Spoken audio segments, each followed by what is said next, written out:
Olá, boa tarde. Vejam no Almanaque Guará de hoje as notícias que marcaram a semana sobre o caso Décio Sá. A morte do jornalista completou um ano na última terça-feira. A Associação de Proteção aos Apenados denuncia a empresa que presta serviços ao Detran. E hoje é Dia das Domésticas. Em São Luís, uma programação especial foi preparada para celebrar a data. Pacientes vindos de vários municípios do Maranhão participam hoje de um mutirão de cirurgias de hérnia.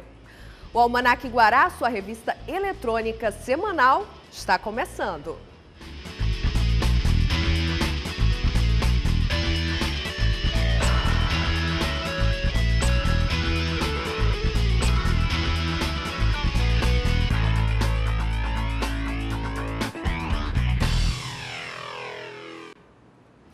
Nesta semana, completou um ano da morte do jornalista Décio Sá. Ele foi assassinado em um bar na Avenida Litorânea. Um crime que chamou a atenção em todo o país e provocou uma grande investigação. O assassino, Jonathan Silva, foi preso e com ele mais 7 pessoas acusadas de participação no crime. No próximo dia 6 de maio, os acusados vão começar a serem ouvidos pela Justiça. O jornalista Aldenísio Décio Leite Sá, de 42 anos, mais conhecido como Décio Sá, era assassinado com 3 tiros na cabeça e 2 nas costas. O jornalista saiu da empresa onde trabalhava, na Avenida Ana Jansen, no São Francisco, e seguiu pela Avenida dos Holandeses até chegar neste bar na Avenida Litorânea, onde amigos já o esperavam. Minutos depois de chegar ao bar, Décio Sá recebeu 5 tiros que foram disparados por Jonathan de Souza Silva, de 24 anos.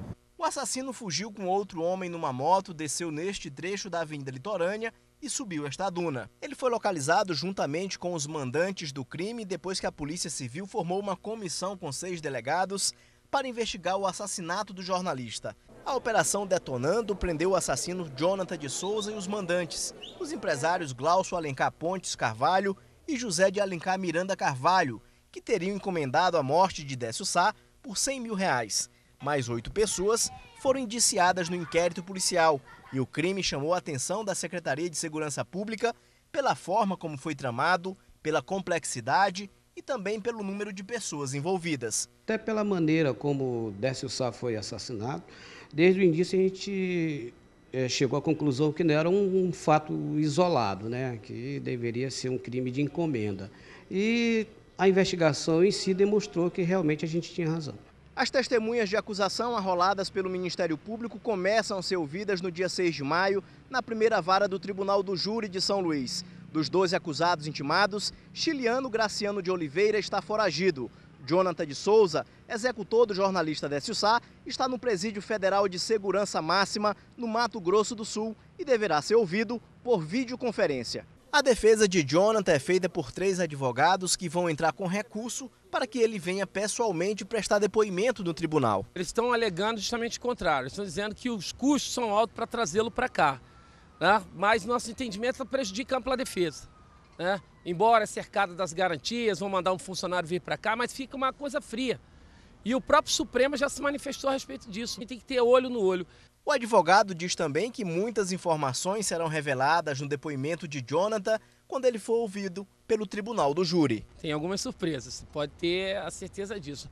O Ministério Público acredita que falta pouco para que justiça seja feita com a punição de todos os envolvidos no assassinato do jornalista Décio Sá, de 42 anos. A expectativa é que a gente dê uma resposta mais rápida à sociedade e uma resposta justa, ou seja, condenar quem merece ser condenado e quem não merece ser condenado, praticou outro delito, ele também responda, ou então verificar se há a possibilidade de alguém estar inocente nessa situação. As investigações que apuram a morte do jornalista Décio Sá desmontaram um esquema milionário envolvendo uma quadrilha de agiotas e várias prefeituras maranhenses. De acordo com a polícia e o Ministério Público, o bando montava empresas de fachada para vencer licitações direcionadas e utilizava laranjas, entre eles pessoas que já faleceram. As fraudes, segundo a polícia, envolveram 41 prefeituras municipais. Glaucio Alencar e o pai dele, José de Alencar Miranda Carvalho, estão presos desde o ano passado, acusados de serem os mandantes da morte do empresário Fábio Brasil em Teresina. um ex-sócio do grupo que deu um calote na quadrilha. Segundo as investigações, o grupo agia sempre do mesmo jeito. Após pegarem empréstimos para as campanhas, os prefeitos facilitavam a licitação para empresas fantasmas dos agiotas, que eram contratadas para fazer serviços e fornecer produtos como merenda escolar e até reformas de prédios públicos. Semana movimentada para a política. Na Assembleia Legislativa, reivindicações dos professores da rede estadual de ensino e a notícia mais comentada da semana. O deputado Raimundo Cotrim se defendeu das acusações de envolvimento com a agiotagem no Maranhão. Na Câmara, a possibilidade de paralisação dos rodoviários voltou a ser discutido, como mostra o repórter Joelson Braga. Na segunda-feira, a semana política começou com a tentativa de deputados em intermediar a greve dos trabalhadores da educação no estado. O centro da discussão estava na não aprovação do Estatuto do Educador e ainda não chegou à Assembleia Legislativa. Na terça-feira, o vereador Ivaldo Rodrigues contou que ficou por 2 horas sobre a mira de um assaltante que invadiu a sua residência na Vila Luizão. Chama a atenção é que o parlamentar foi a 4ª personalidade política maranhense a ser alvo da violência somente este mês. Neste mesmo dia, manifestantes se concentraram em frente ao prédio da Assembleia Legislativa, dando início à greve dos profissionais da rede estadual de ensino. Segundo o presidente do Sindicato dos Trabalhadores em Educação Pública do Maranhão, a falta de valorização do magistério reflete de maneira negativa e resulta em ações extremas, como a greve. Já na quarta-feira, o tema transporte público voltou a ser pauta no plenário do Parlamento Municipal. O vereador Fábio Câmara, que é presidente da Comissão de Transporte, Comunicação, Energia e Segurança da Casa, declarou que uma paralisação dos rodoviários poderá ocorrer ainda no fim deste mês. Na Assembleia, a deputada Elisiane Gama, presidente da Comissão de Direitos Humanos, recebeu denúncias de moradores da comunidade Engenho, em São José de Ribamar, que estariam sendo ameaçados por pistoleiros por problemas quanto à posse da terra, e citaram o ex-deputado e atual secretário de Estado, Alberto Franco. A gente não pode aceitar mais, é uma situação grave e já fizemos um comunicado, encaminhamos à Secretaria de Segurança Pública essa denúncia de pistolagem, da mesma forma também como estamos pedindo à Polícia Militar que faça uma ronda na região para evitar que mortes venham acontecer ali na comunidade do Engenho, na região de São José de Ribamar. Na quinta-feira, o deputado Raimundo Cotrim usou a tribuna para se defender de acusações sobre a agiotagem e do assassinato do jornalista Décio Sá. De maneira que é uma tentativa, minha gente, de um assassinato moral, porque o homicídio, o assassinato não é só contra a vida. Esse é contra a moral de um cidadão de bem e que eu tenho um serviço prestado não só ao Maranhão, ao Brasil todo. Na sexta-feira foi iniciado o Fórum de Secretários do Meio Ambiente da Amazônia Legal. Representantes de 9 estados debateram sobre resíduos sólidos, implantação do Cadastro Ambiental Rural e sobre a implantação da Lei Complementar 140, que dispõe sobre a atuação coordenada em política ambiental da União, estados, Distrito Federal e municípios. Familiares de um detento de Santa Inês fizeram uma denúncia à Comissão de Direitos Humanos e Minorias da Assembleia Legislativa. O familiar não estava na unidade de detenção e a administração da penitenciária ainda não havia dado uma posição de onde estaria o preso Ronalton Silva Rabelo. Falta de respostas que trazem angústias a esta mãe. Dona Maria da Conceição Silva Rabelo, de 60 anos, denuncia que o filho dela desapareceu. Ronalton Silva Rabelo, de 32 anos, estava preso provisoriamente no presídio São Luís II, no Complexo de Pedrinhas, desde 12 de março. Conversamos, eu fui falar com ele, que meu filho, você fica aí, que breve você vai sair, se comporte, que ele não era uma pessoa agressiva, se comporte que você vai sair dessa. No dia 11 de abril, Dona Maria compareceu ao presídio com o alvará de soltura expedido pela juíza de direito da 2ª Vara de Santa Inês, Larissa Tupinambá. O documento, expedido na mesma data, determinava a soltura imediata do preso. Quinta-feira eu vim para cá, para São Luís, com o advogado. Viu? Aí foi que eu vim para cá. Quando que disseram para a senhora que ele não estava na cela? Um dia depois da expedição do alvará de soltura? Foi sair. Que eu fui falar lá com o secretário. Dona Maria denunciou o caso à Comissão de Direitos Humanos da Assembleia Legislativa, da OAB e no Ministério Público. Ela chegou a conversar com o secretário de Justiça e Administração Penitenciária, Sebastião Uchoa. Ele disse que o caso está sendo investigado, Há duas hipóteses para o desaparecimento de Ronaldton: fuga ou assassinato. O fato concreto é que estamos trabalhando com a hipótese de realmente de fuga ou a hipótese de morte também. Agora, o bojo da situação em si, por excelência, foi encaminhado imediatamente à Delegacia Geral, com pedido de abertura de inquérito, e tem um delegado especialmente para o caso, o delegado Larra, da SEIC, investigando essa situação. Sebastião Uchoa informou que Ronaldton Silva já foi condenado a 11 anos de prisão no Pará por roubo e formação de quadrilha e responde a um processo pelos mesmos crimes em Santa Inês. Ele tem uma condenação de 11 anos e um quebradinho, por roubo e formação de quadrilha. Ele é condenado, né? Ele tem uma condenação de 11 anos e um quebradinho, pela comarca no Pará. Ele tem uma condenação de 11 anos e um quebradinho. Roubo e formação de quadrilha no Pará? É, no Pará. E está respondendo por roubo e formação de quadrilha no outro processo em Santa Inês. Em contato com a nossa produção, a família de Ronaldton Silva informou que ele nunca esteve nem possui condenação no estado do Pará. Sobre o crime na cidade de Santa Inês, a prima de Ronaldton Silva, Yara Carvalho, informou que ele ainda não foi julgado e que a prisão dele era provisória. A seguir, estudantes da UFMA denunciam as péssimas condições dos abrigos cedidos pela universidade para os alunos que vêm do interior do estado.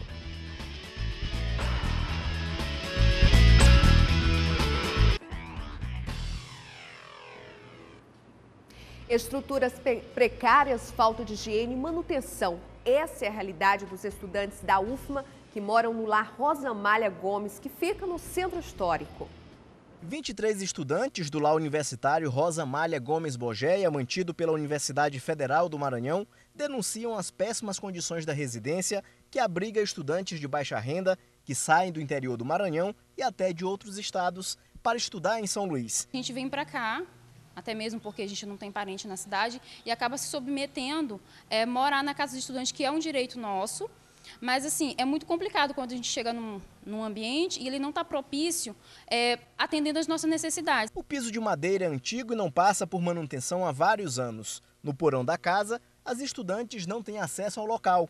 Sem limpeza adequada, a proliferação de baratas e ratos é frequente. Justamente por conta da infiltração que existe aqui nessa casa, o porão fica empoçado de água, tem um criatório de mosquito muito grande, já teve tempo de estar insuportável, já veio um moço da prefeitura, da Secretaria de Saúde, ele condenou totalmente. As estudantes denunciam também a falta de segurança no local, principalmente à noite. Uma zona de perigo, na verdade. Tanto a casa quanto as ruas, elas se constituem como uma zona de perigo. As estudantes já procuraram o núcleo de assistência ao estudante da UFMA, mas os problemas permanecem os mesmos.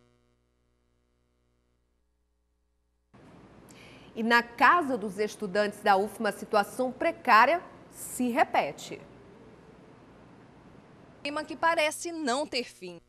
Eles acusam a universidade de descaso com a política de assistência estudantil. Logo depois de algum tempo da reforma, que aconteceu somente a reforma, começou a surgir os problemas estruturais, como infiltração, reformas de banheiro, manutenção, caixa d'água para ser limpa, cisterna para ser limpa, a própria questão das pragas, que é um problema comum do centro e que a gente não tem detetização na casa, né? Isso se dá, pode ser atribuído justamente pelo fato da não manutenção.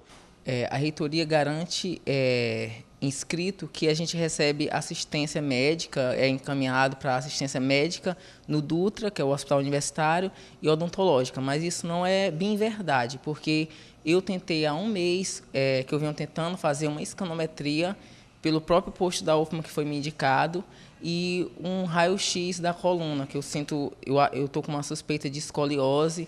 Os universitários também denunciaram que desde 2006 a reitoria prometeu entregar para os alunos uma casa no campus da UFMA, mas até agora a obra não foi entregue. Nossa equipe foi até o local fazer algumas imagens, mas fomos impedidos. Para os mesmos se deslocarem até a prefeitura para pegar uma autorização. Em relação ao lar Rosa Maria, a UFMA informou que procura uma nova casa para as estudantes. E sobre as obras de construção da Casa do Estudante no campus da universidade, a assessoria de comunicação informou que apenas o reitor Natalino Salgado poderia se pronunciar, mas que ele estava viajando. O Almanac Guará volta daqui a pouco e vai mostrar um mutirão de cirurgias de hérnias realizado hoje pela manhã em São Luís. Eu volto já.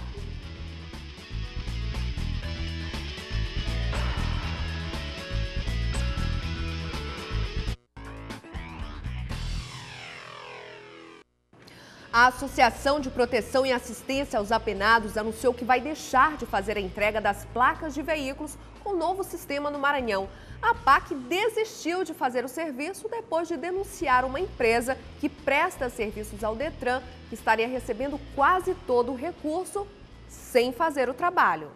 O presidente da Associação de Proteção e Assistência aos Apenados do Maranhão, APAC, Rafael Silva, fez uma grave denúncia envolvendo uma empresa que deveria prestar serviços ao Detran Maranhão no novo sistema de emplacamento de veículos no estado, que passaria a funcionar na segunda-feira.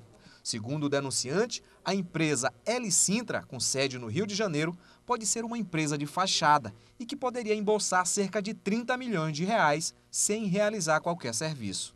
Na verdade, essa empresa L-Sintra seria paga por um trabalho que não realiza. Ela receberia cerca de 90% de um recurso, ela receberia dos R$30, por exemplo, de cada placa, né? Ela receberia R$ 28,50 sem trabalhar e pagaria R$ 1,50 para a empresa que realmente faria o trabalho, que é a Digital Desk do Rio Grande do Sul, subcontratada pela L-Sintra. O novo sistema de emplacamento usará código de barras no controle de veículos maranhenses. A APAC seria responsável pela distribuição das placas em todo o estado. Rafael Silva diz que ainda foram feitas várias reuniões com participação do Detran e da empresa UTS Brasil. A partir de segunda-feira, todos os proprietários que quisessem emplacar seus carros já iriam fazê-lo a partir do novo sistema. Hoje, por exemplo, nós temos cerca de 30 mil placas, ainda sem numeração, evidentemente, dentro da sede da APAC, que funcionaria como distribuidora. Agora, pela manhã, os caminhões começariam a sair para o interior do estado. Nós já interrompemos essa liberação para que não haja mais qualquer atividade, porque não vai ser segunda-feira. Por conta das descobertas, Rafael diz que a APAC não mais fará o serviço de entrega das placas. 25 mil já estão estocadas em um prédio alugado. Queríamos anunciar que não haverá a mudança desse sistema a partir de segunda-feira, pelo menos com a participação da APAC, e nós com isso estamos evitando que haja uma grande possibilidade que estava sendo articulado de fraude que afetaria toda a população desse estado. O Detran enviou nota por meio da assessoria esclarecendo que foi firmado convênio com a APAC para executar o serviço de fornecimento de placas e tarjetas e outras obrigações, conforme a portaria número 1265/2011 do Detran. A instituição afirma não ter contrato firmado com outras empresas citadas na reportagem e que os fatos apresentados são sérios e graves e que cabe à APAC a execução do convênio e qualquer decisão tomada, o Detran consolidará. E agora vamos ao giro de notícias. Na terça-feira, os professores da Rede Estadual de Ensino fizeram uma paralisação de advertência e as aulas foram suspensas. A categoria entrou em greve para cobrar a negociação de alguns pontos do Estatuto do Educador, a realização de concurso público, a contratação de outros professores e o reajuste do piso salarial. Os docentes fizeram uma manifestação em frente à Assembleia Legislativa e no dia seguinte participaram de uma audiência pública com deputados estaduais. Uma nova proposta do Estatuto do Educador do Maranhão foi elaborada nesta semana com representantes do governo do estado e o sindicato da categoria. O estatuto, com as modificações propostas, foi encaminhado à Casa Civil do Estado na quinta-feira. Ainda na terça-feira, a população com mais de 60 anos começou a participar da campanha preventiva contra a osteoporose. A triagem dos idosos encerra hoje. A expectativa é de que 500 pessoas passem pelos exames de ultrassom de calcânio. Os atendimentos estão sendo realizados pelo Centro de Atenção Integral à Saúde do Idoso, do Filipinho. Os desabrigados da Vila Paco protestaram na manhã de terça-feira em frente à Prefeitura de São Luís. A comunidade montou acampamento na entrada da sede do Executivo Municipal para chamar a atenção das péssimas condições de moradia providenciadas pela Prefeitura para a instalação dos desabrigados. Representantes dos moradores se reuniram no fim do dia com o prefeito Edivaldo Holanda Júnior. E mais uma crise no sistema de transporte público da capital. O Sindicato das Empresas de Transporte anunciou a falência e não descarta a possibilidade de greve. O sindicato reivindica aumento salarial, diminuição da jornada de trabalho, plano odontológico e aumento no ticket alimentação. Caso as reivindicações não sejam atendidas, os rodoviários podem entrar em greve. A Vigilância Sanitária Estadual fez uma fiscalização em distribuidoras de água mineral de São Luís, que desta vez não encontrou irregularidades. Em uma vistoria feita pela UFMA no mês passado, uma marca de água mineral estava fora dos padrões da Anvisa e teve a venda suspensa. As vistorias da Vigilância Sanitária são realizadas 2 vezes ao ano. Na quinta-feira, médicos do Maranhão aderiram à paralisação nacional da categoria contra os planos de saúde. O objetivo foi tornar público a insatisfação da categoria com as recorrentes interferências das operadoras de planos de saúde na atividade médica. Os profissionais de saúde também reclamam do baixo valor repassado pelas consultas marcadas por meio dos planos. Encerrou na quinta-feira o prazo para que eleitores que não votaram e não justificaram a ausência regularizassem a situação junto à Justiça Eleitoral. No último dia, filas e espera. É que muita gente confundiu a justificativa do voto com o recadastramento biométrico, que só encerra no fim do ano. Realizado na manhã de hoje um mutirão de cirurgias de hérnia. Pacientes vindos de vários municípios do Maranhão se submeteram aos procedimentos cirúrgicos promovidos pelo Hospital Estadual Tarquínio Lopes Filho.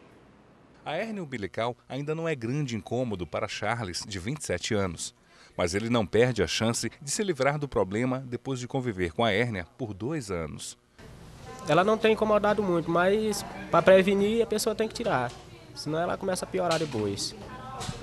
Aí a pessoa vai começar a sentir as dores, né? 25 pacientes é o número de beneficiados pelo mutirão de cirurgias de hérnia.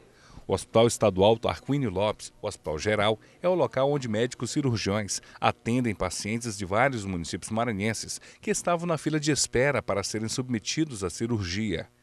É o 6º mutirão de hérnia realizado neste ano pela Secretaria de Estado da Saúde. Os mutirões são sempre realizados aos sábados.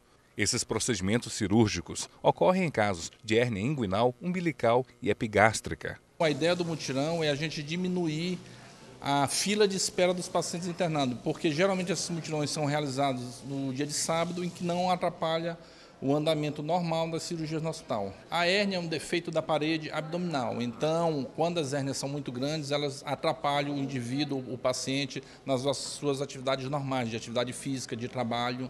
Este pescador aposentado veio de Anajatuba para ser operado de uma hérnia bilateral.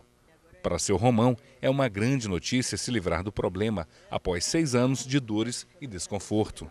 A gente tem mais uma condiçãozinha de fazer essa cirurgia, não é?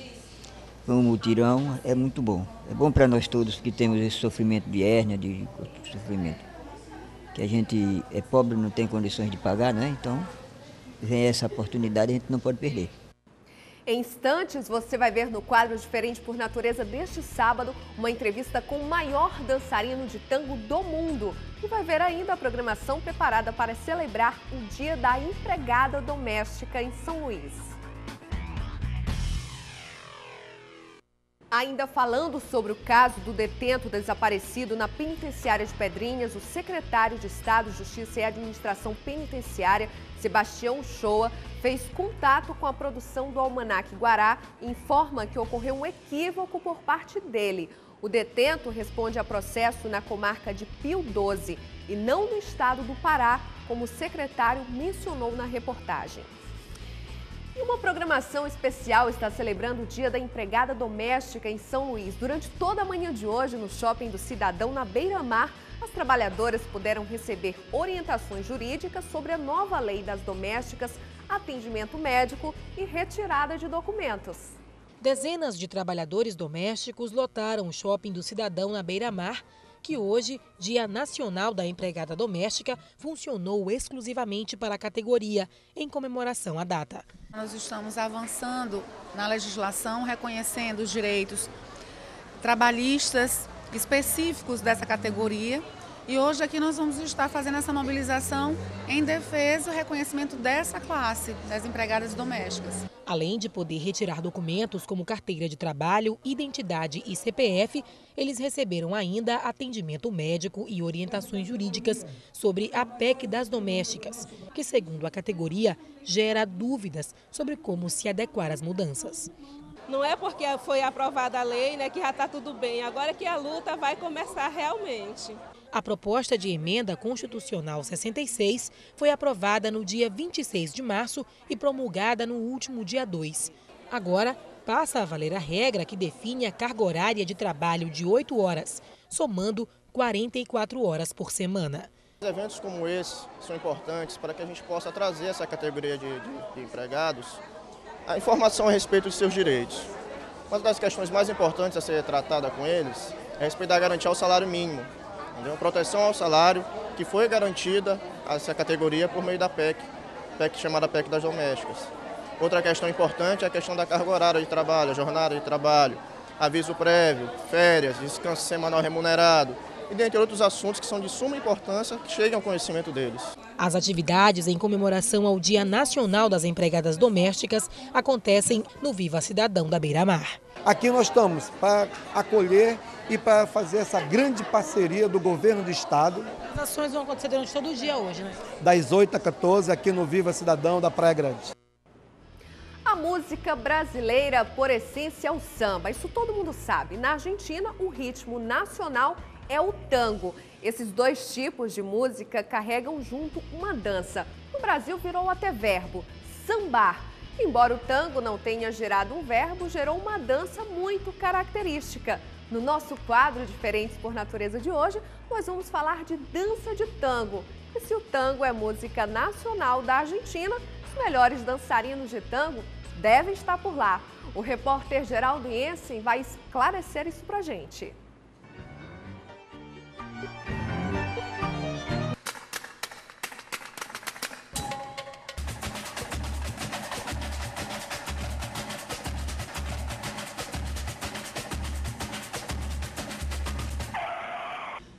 O nosso quadro de hoje, Diferente por Natureza, é ímpar. Nós vamos conversar com o maior dançarino de tango do mundo. Foram os americanos que disseram isso, lá do New York Times. Aí a gente pensa o seguinte, é um argentino, um portenho? Que nada, o cara é brasileiro, Júnior Cervila. E aí, Júnior, que história é essa de um brasileiro com o pé no samba chegar num patamar como esse no tango? É verdade, mas foram muitos anos de dedicação.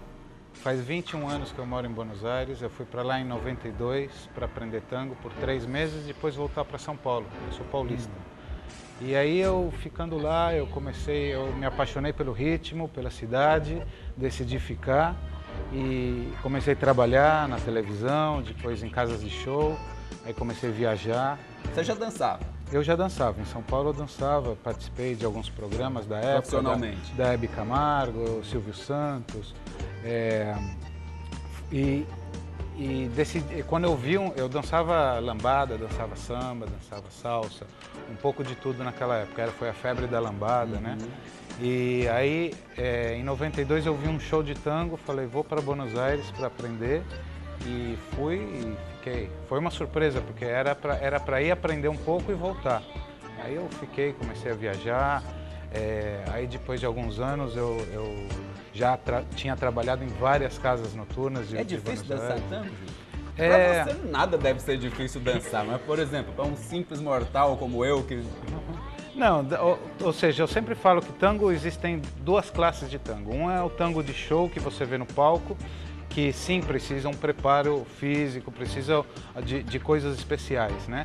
E outro é o tango de salão, o tango social, que isso sim é apto para qualquer pessoa, qualquer idade, qualquer peso, ou seja, as pessoas que dançam tango social não tem nenhuma limitação. São 2 para lá, 2 para cá. Não é tão fácil que nem o bolero, não é como dizia a Elis Regina. Na música do João Bosco. Isso, mas não é difícil, ou seja, é como caminhar.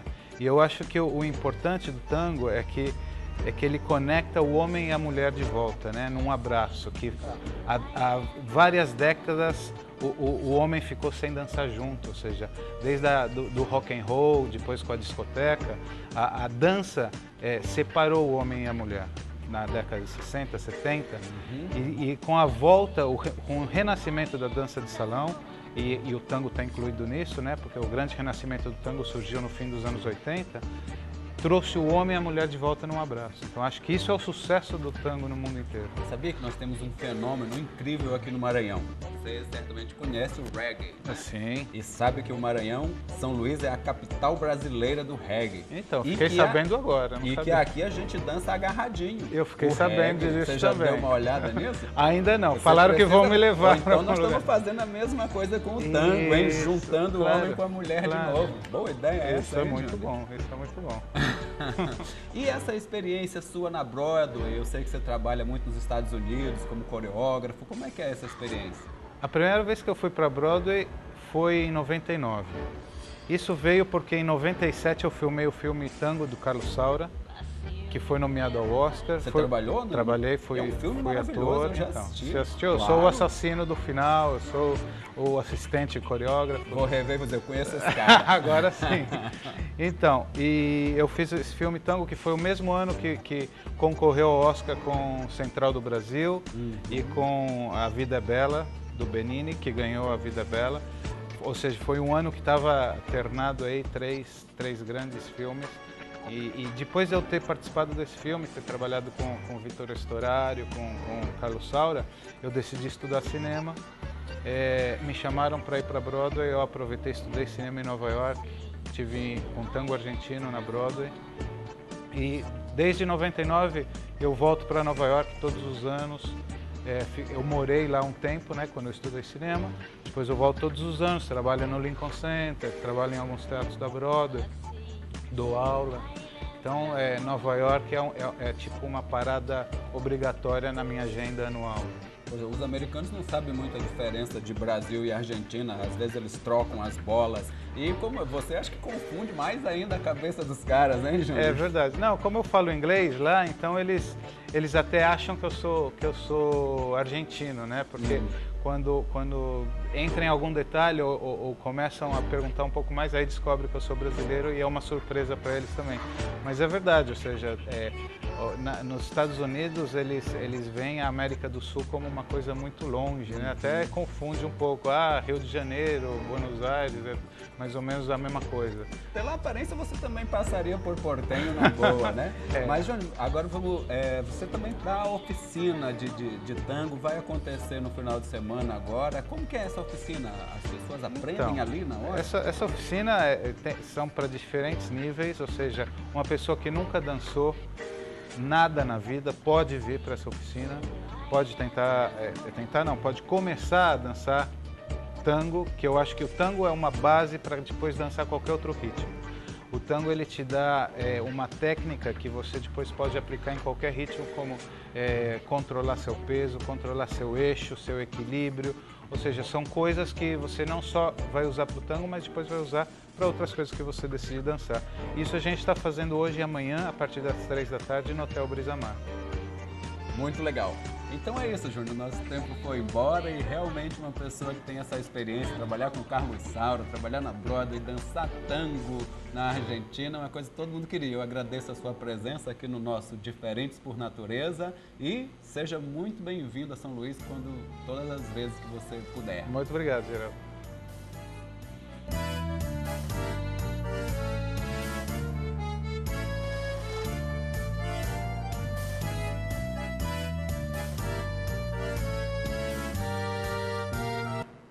O O dançarino Júnior Servilla se apresentou na quinta e na sexta-feira no Teatro Arthur Azevedo. E quem quiser aprender a dançar tango com o maior dançarino do mundo, que é brasileiro, é só ir ao Hotel Brisamar. Júnior Servilla dá um curso de dança hoje e amanhã. É só ir lá, dá tempo.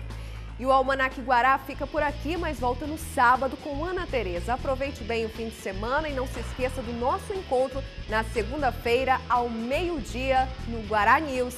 Eu te espero. Até lá!